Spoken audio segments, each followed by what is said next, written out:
Bonsoir monsieur. Bonsoir, On est où là? et au salon de l'élevage et de l'agriculture ici au CICES au Sénégal. Vous êtes un ancien international footballeur sénégalais, connu de tout le monde, j'imagine reconnu maintenant de tous. Oui. Quel est l'objet de votre visite ici? Oui, c'est sûr qu'on a joué pour l'équipe nationale du Sénégal de 2000 à 2008. Et aujourd'hui c'est la reconversion et le foot c'est derrière. Et maintenant on se passionne pour d'autres choses de la vie, comme l'agriculture, l'élevage. Et c'est avec un grand plaisir que je viens chaque année voir ce qui se fait ici au salon au CICES de l'agriculture ici au Sénégal. Et comment vous vivez cette reconversion professionnelle dans la ruralité surtout? Non, c'est pas une reconversion, c'est une passion. Parce que enfin, je ne suis pas de l'agriculture, mais c'est quelque chose qui me convient, qui me correspond parce qu'il y a une certaine indépendance. Quand je suis dans mon verger, je prends le temps de souffler, de respirer et puis être avec des animaux dans la nature, c'est un peu les sensations qu'on retrouve un peu sur ce terrain-là, qu'on a foulé pendant des années, donc être dans celui-là, c'est agréable.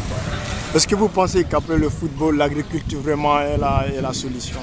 Mais évidemment, parce que souvent en Afrique ou ailleurs même, quand on vous punir, quand vous êtes jeune, on vous dit si vous ne travaillez pas bien, vous allez aller au champ. Donc c'est rentré un peu dans la tête des gens que quand on échoue, on va dans l'agriculture. Donc sans agriculture, on ne vit pas.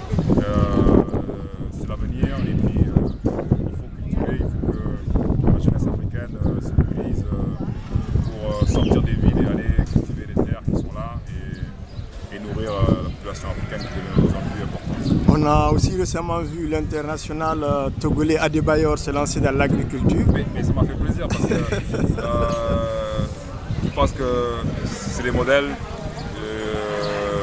importants pour la jeunesse de voir Adebayor se lancer dans l'agriculture. J'en invite d'autres à se lancer parce qu'on a besoin de modèles pour pousser cette jeunesse à voir que c'est pas un tabou, un échec d'être dans l'agriculture, c'est une richesse pour moi. Brièvement, comme vous êtes un sportif, je vais quand même permettre de parler un peu du Sili national et le Sénégal, le match avec Mansaré. Qu'est-ce que vous vous rappeliez? Non, ce match-là, je me rappelle très parce qu'il y a toujours cette rivalité dans le Sili. Rivalité positive, hein? Positive, non, c'est positif parce que Mansaré est un des très belle équipe. On avait l'habitude de se croiser déjà en championnat de France, à Montpellier, moi j'étais à Lens. Et ce match-là, je me rappelle particulièrement parce que je ne pouvais pas le jouer. Je ne pouvais pas le jouer parce que lors du match de poule contre le Nigeria, le Ghana, j'étais sorti avec une pointe derrière la cuisse. Et le coach a tenu absolument que je joue. Donc j'ai joué, mais au bout d'un quart d'heure, lors d'un tacle sur Mansaré d'ailleurs, je me suis relevé et j'ai senti une pointe. Et j'ai voulu sortir, le coach m'a pas voulu. J'ai resté jusqu'à la mi-temps, mais c'était pas possible.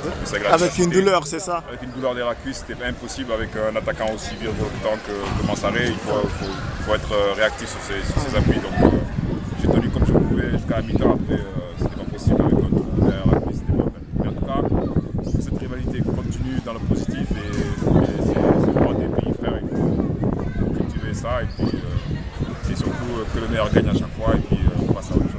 Merci. Votre mot de la fin par rapport à la FIARA, par rapport à la mobilisation de tout un chacun? Mais la FIARA, bon, c'est un moment important. C'est ces exposants africains qui viennent aussi montrer leur savoir-faire. Il y a beaucoup de femmes, ça montre que c'est important. Il faut qu'on vienne les soutenir, même ne serait-ce que par une présence, par une visite. C'est important. Et petit à petit, j'espère que ça prendra de l'ampleur. Merci à vous. Merci. Voilà.